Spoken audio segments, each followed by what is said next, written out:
메리투님이 고용주가 중간에 혹은 막판에 고용주 스폰서를 갑자기 철회할 경우 질문입니다. 흔한 일이에요. 고용주가 3, 5년 정도 채우고 영주권을 신청할 때가 돼가지고 스폰서를 해줘야 되는데 막판에 스폰서를 거부해도 고용주를 무시하고 다이렉트로 이민성 가서 영주권을 받을 수 있는지 궁금합니다. 이거는 어떤 나라에서 어떤 카테고리의 영주권을 신청하느냐에 따라서 다 다를 것 같아요. 어떤 나라는 그냥 경력을 몇 년 이상 채웠으면 영주권을 신청할 수 있다 라고 되어 있는 경우가 있고, 어떤 나라는 영주권을 몇 년 이상 채우고 고용주의 스폰서를 얻으면 영주권을 신청할 수 있다 이렇게 되어 있는 경우도 있어요. 통상 호주나 캐나다는 그렇게 되어 있어요. 미국도 고용주 스폰서가 없으면 취업이민 영주권 스폰서를 못 받아요.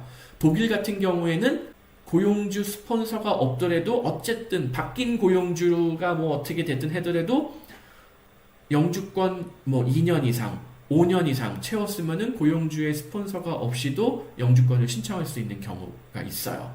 그래서 하여튼 이거는 뭐 어떤 나라이냐에 따라서 지금 이게 독일 및 유럽 이민, 독일이나 유럽에서는 통상 고용주의 스폰서가 초기에만 필요하지 막판 영주권 전환 3년 5년 후에 영주권 전환에서는 고용주의 스폰서가 필수는 아니에요. 있으면은 조금 더 수월하게 될 수는 있지만은 스폰서가 아니라 경력 세금을 5년 이상 냈느냐 3년 이상 냈느냐 이게 더 중요하다는 거예요. 그래서 이 고용주가 스폰서 안 해주겠다? 그러면 다른 데라도 어디 허접한 데라도 취업한 상태에서 과거 경력 5년만 증명을 하면은 여전히 영주권을 신청할 수가 있어요. 하지만 호주나 캐나다, 뉴질랜드 이런 데는 끝까지 고용주의 스폰서가 필요한 경우가 대부분이에요. 그래서 영미권 이민이 조금 항상 제가 더 어렵다라고 이야기하는 이유가 고용주의 단순 변심으로 인하여 역이민 피해자가 되는 경우들이 허다하다. 그래가지고 보면은 뭐 맨날 캐나다에서 역이민 했어요 하는 뭐 이런 유튜브 스토리를 가만히 들어보면은 아니 고용주가 분명히 주 40시간 뭐 일하고 뭐 연봉 얼마에 뭐 이렇게 하기로 왔는데 일을 막 60시간 80시간 시키고 주에 월급을 더 안 준다 이거예요. 그러면서 그거 왜 더 안 챙겨주냐, 이거 법에 오버타임 하면 돈을 더 주게 되지 않느냐라고 따지면은 내가 그러면은 한국인을 굳이 스폰서 해가지고 데려와서 쓰질 않지, 그냥 캐나다 현지인 쓰면 될 걸 내가 왜 너를 스폰서 해가지고 여기까지 데려와서 쓰겠니 해가지고 뭐 파토가 났다는 등 뭐 그런 얘기가 뭐 제가 처음 호주 가던 90년대 말부터 지금까지 20 몇 년 동안 끊이질 않아요.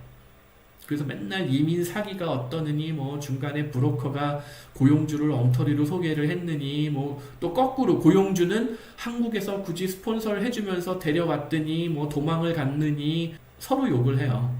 그래서 아무튼 뭐 누구의 잘잘못을 따지는 건 뭐 알아서들 하면 좋고, 아무튼 그 이민의 문제가 발생할 가능성은 꽤 높다. 호주, 캐나다, 뉴질랜드가 특히 그래요. 그리고 회사의 매출이 적다는 이유로 애초에 외국인 고용할 수 없는데 노동자들에게 사기를 친다거나 해서 노동자가 피해를 봐서 고용주하고 소송을 해서라도 영주권을 받을 수 있는지 유럽에서, 독일 및 유럽에서 아니라는 거예요. 애초에 고용주가 고용주의 매출이나 재정적인 능력을 외국인청에서 의심하면은 그 서류를 추가로 요구를 할 거예요. 그래서 그 서류를 요구했는데 제때 제출을 못했거나 제출을 했는데도 여전히 그 의혹이 해소가 되지 않았다? 그러면은 최초 거주 허가가 승인이 나질 않아요. 안타깝게도. 그래서 뭐 그 외국인청이나 이민성에서 그 고용주하고 어떤 분쟁이 생기면은 그 고용주를 통해서는 블루카드가 됐든 영주권이든 받기는 어렵다라고 봐야 돼요. 그걸 고용주가 외국인청하고 싸워서 이길 수 있는 경우가 아주 많지는 않아요. 그래서 저희 같은 경우에는 항상 독일인 변호사를 통해서 이 정도 조건의 고용주라면은 확실하게 받을 수 있겠느냐 없겠느냐 이거를 충분하게 검토를 한 후에 들어가고, 만약에 거기서 뭐 이런저런 문제가 생기면은 변호사를 통해서 이민성이랑 외국인청이랑 싸워서라도 그거를 승인받도록 하는 거죠.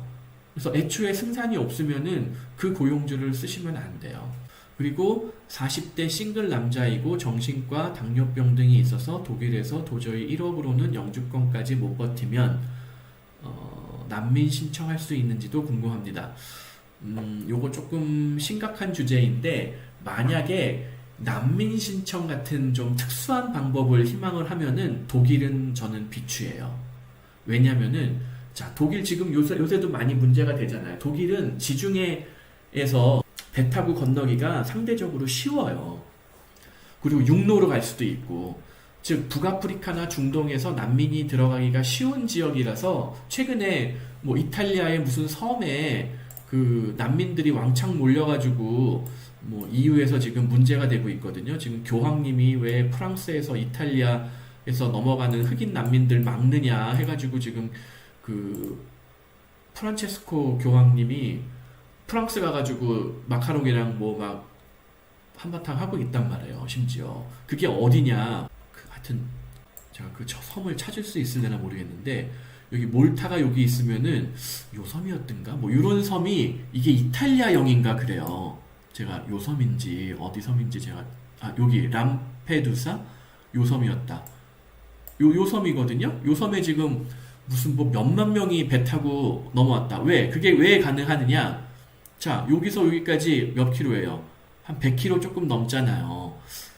사실 목숨 걸 100킬로도 사실 목숨 걸고 오는 건데 만약에 이 난민들이 배 타고 호주를 간다고 생각을 해봐요. 실제로 옛날에 뭐 이런 중동 난민들이 여기서 막 이렇게 육로로 와가지고 인도네시아까지 와가지고 배 타고 오스트레일리아, 호주에 막 넘어오고 한참 넘어오던 시절이 있었거든요.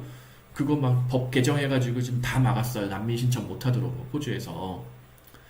자, 그럼에도 불구하고 여기서 여기 보이지도 않아요. 어디 여기서 요만큼 가는 거하고 인도네시아에서 여기까지 들어오는 거하고 원래 인도네시아에 여기 보면 크리스마스 아일랜드라고 호주령이 하나가 있어요. 사실은 여기 자바 밑에 반둥 바로 밑에 여기 크리스마스 이게 호주령이에요. 그래서 옛날에는 여기서 여기까지만 오면은 호주 난민 신청을 했을 수가 있어요. 중동 난민들이. 근데 이거를 그러니까 이민을 승인해주는 어떤 그 영역, 국토의 영역에서 제외를 시켜버렸어요. 호주가. 그러니까 이제는 여기서 뭐 티모르 이 정도 와가지고 이만큼을 건너야 돼요. 이만큼은 자 이게 이만큼이 1000km예요. 그럼 여기 한 최소 500km 이상이잖아요. 그러면은 아프리카에서 요거 100km 정도 배 타는 거하고 500km 타는 거하고 뭐가 쉬워요? 요건 아프리카에서 이 사하라만 넘으면 돼요.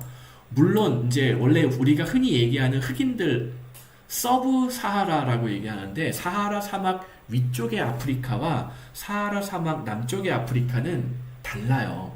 이거 조금 더 깊게 들어가면은 이거 복잡해지는데 우리가 흔히 얘기하는 어떤 그 흑인들 얼굴 새까만 아프리카 흑인들 굉장히 뭐 하여튼 뭐 이슈가 되는 그런 새까만 흑인들은 요 사하라 이남에서 온 사람들이 대부분이에요. 그럼 이 사하라 이남 사람들이 이 사하라 사막을 넘어서 여기까지 온 사람들도 되게 엄청난 사람들이야. 이거 관련된 다큐멘터리 같은 걸 한국에서는 아마 보신 적들이 없을 텐데 그거 다큐멘터리 한번 보면은 와 진짜 목숨 걸고 여기서 여기까지 넘어오는구나. 여기서 목숨 걸고 여기까지 넘어오는데 돈도 엄청 들어요. 그 돈을 엄청 들여가지고 여기까지 온 사람들이 또 어디선가 하여튼 배를 왕창 지금 구해가지고 그 람페두사 여기까지 넘어온 거거든요. 여기까지 넘어온 거거든요. 그래가지고 EU에 들어왔으니까 합법적으로 난민 신청이 가능해지는 거예요. 즉 그러면은 한국인 입장에서 이 수많은 아프리카 출신 난민들하고 경쟁을 하겠어요? 차라리 호주, 뉴질랜드 가는 게 낫겠어요? 한국인은 미국도 무비자로 들어가잖아요. 그 정확하게는 무비자가 아니라 뭐 EST였는가? 무슨 뭐 그 전자비자 같은 거 그냥 받아가지고 사실상 무비자 비슷하게 들어갈 수 있잖아요. 미국도 난민 신청할 수가 있어요. 오히려 미국 난민이 지금 생각보다 적체된 게 없어요. 아니 적체된 게 없는 게 아니라 적체는 많이 됐는데 예전에 비해서 난민이 안 들어와요. 미국이. 그래서 한국인 입장이면은 미국, 호주, 캐나다, 뉴질랜드 아프리카 난민이 중동 난민이 넘어오기 힘든 곳을 노리는 게 더 승산이 있다는 거예요. 설사 나중에 거절이 되더라도 더 오래 버티면서 여러 가지 뭐 혜택 받으면서 취업하고 뭐 아이들 뭐 이분은 싱글이니까 해당 사항은 없는데 아이들 공립학교 무료 보내고 뭐 아이들 양육비도 받고 뭐 하는 방법들이 있단 말이에요. 제가 이거 방송에서 공개적으로 다 말씀을 못 드리는데, 그래서 만에 하나 최근에 보면 한국에 무슨 뭐 가족이 망해가지고 뭐 대출을 뭐 너무 막 심하게 땡겨가지고 가족의 가게가 풍비박산이 나고 해가지고 자살하시는 분들 너무 많잖아요. 그거 볼 때마다 제가 너무 안타까운데, 정말 그거에 거의 준하는 위기에 처한 가정분들이 있으면은 그 용기라면은 차라리 호주, 뉴질랜드, 캐나다, 미국, 한국 사람은 그냥 무비자로 입국이 가능하잖아요. 그런 나라들에 가서 난민 신청을 하고 아이들 무료 공교육이라도 시킬 수 있는 방법들, 엄마 아빠 합법적인 취업 거주 허가 받는 방법들, 설사 거절돼도 2년, 3년, 뭐 심하게 5년, 10년 돌아가면서 버티든 한 곳에서 버티든 버티는 방법들이 존재하니, 정말 우리 가족이 정말 단체로 음독 자살을 하기 직전의 상황이다라는 분들이 혹시라도 있으면은 저한테 한번 연락을 주세요. 제가 어떻게 해서든 도와드려 볼게요.